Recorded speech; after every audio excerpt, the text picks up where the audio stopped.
Products that are constructed using soft materials can often be some of the most challenging things to convincingly visualize in 3D. The need to place metal and plastic hardware next to soft, creased, folded and stitched fabric panels requires a modelling medium which is flexible in nature. MODO's subdivision surfaces give you such a medium, a soft, pliable material that behaves a lot like fabric when you want it to, but can also be made to appear as hard as steel. But to effectively design in 3D requires a range of tools that allow you to do a lot more than just modelling. A design is always going to begin its life as a 2D sketch. The challenge is being able to transfer that sketch into 3D as quickly as possible so more informed decisions can be made about it. MODO's preset system is an invaluable starting point. It allows you to get up and running quickly with either repurposed assets from previous projects or even rigs that help you to work to define parameters. In fact, anything that might help you in the design and modelling process can be viewed and accessed through the preset browser. A perfect way to utilize it is by generating a library of generic starting volumes. These mesh presets can be quickly loaded into the 3D environment and then manipulated using any of MODO's fast and intuitive editing tools to define an initial silhouette. One of the most powerful features that can help you in this process are fall-offs. These allow you to define an influence area and then deform the shape accordingly. Importantly, the fall-off remains live, so subtle adjustments can be made. Elements of the volume can be selected and worked on independently to build more subtlety into the design. Additional volumes can be loaded into the scene and then set into the main volume to quickly create more complex shapes. This is perfect for defining pockets or even the position and location of straps and handles. With the silhouette and volume in place, you'll now have a three-dimensional canvas upon which you can paint. If good elevation or three-quarter drawings of the design exist, then you can use the Image Ink tool to project them directly onto the surface. This will quickly place your 2D drawn lines into 3D space, allowing you to immediately see the areas that need to be resolved. With this as a starting point, you can then use familiar tools such as the airbrush, paintbrush, eraser or clone tool to adjust the design. For a controlled approach to defining the location of trench lines and panels, curves can be placed on the surface of the volume and used to constrain the brush. Predefined hardware can be quickly applied using the preset browser. By dragging and dropping from the browser onto the model, objects such as buckles, tags and studs can be placed directly onto the surface. Logos and graphics can be projected onto the surface to define the location of any branding, and material swatches can also be applied as layers to suggest the nature of the fabric being used. Throughout this process, the design can be viewed in MODO's preview rendering viewport.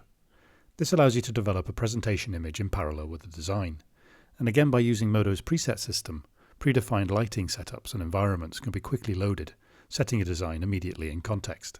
You can even use non-realistic shading to create drawn effects, and when you're ready, images of the design can be quickly saved directly from the preview viewport and then incorporated into review material.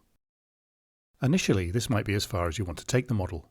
But importantly, this process allows you to quickly develop an initial conversation about the three-dimensional nature of the design, without the need for a physical sample. But if you do want to take the model further, then this sketch model is invaluable.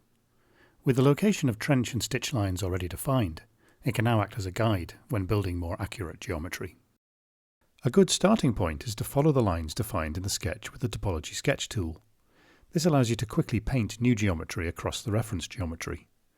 With those lines defined, you can then bridge between them to form a panel. With the panel in place, you then need to give it some material thickness, and this can be achieved with the Thicken tool. As more and more panels are created, they can then themselves become reference geometry, with new panels and details being built directly on top of them.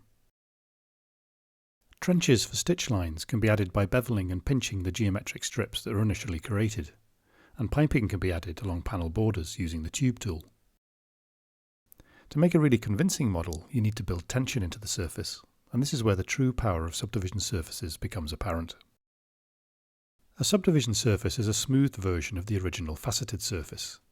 When this non-destructive conversion happens, it immediately makes the model feel like it's made from fabric. It can be pushed and pulled around in a very natural and intuitive way, helping to relax the model and build subtle imperfections into the surface that add to its realism. MODO's integrated sculpting tools can be used to suggest folds and creases in the fabric, or puckering around stitches, and stitches themselves can either be modelled and cloned across the surface, or just suggested by rendering a curve. It all depends how far you want to push the end result. but MODO has all the modelling tools that you need to develop incredibly realistic results. With your model created, you can now use MODO's physically accurate renderer to produce stunning visuals for either review or marketing purposes. MODO can be viewed as a virtual photo studio. You can light your scene with HDRI images, direct lights and geometry lights, allowing for complete control and customization of lighting setups. With your lighting defined, material presets can then be utilized by dragging and dropping them from the preset browser, allowing you to quickly develop the look of your object. But MODO's shading system also allows for unlimited experimentation, with settings that help you to develop any material you can imagine, materials that can then be saved as presets and shared with other members of your team. It's a shading system that shares many similarities with layer-based systems found in 2D applications. Layers can be stacked on top of each other, masked and blended together using opacity changes and blending modes. These layers not only allow you to control the colour, reflective and transparent properties of a surface, but can also control bump and displacement, allowing you to use images to emboss a surface. The layering system also allows for multiple materials to be easily stacked onto a surface, allowing for alternative states of that surface to be saved using MODO's render pass system. This allows you to manage variations within a scene. And by using MODO's production renderer, you're also able to break your image into easily editable outputs that, when saved as a layered PSD file, allow for complete control of your image in post. The challenge of taking a 2D idea and developing it into a 3D one can be rewarding but often time-consuming. MODO's toolset and the skills needed to utilize it allow 2D and 3D to come closer together, allowing decisions to happen faster and ideas to be presented in more compelling ways.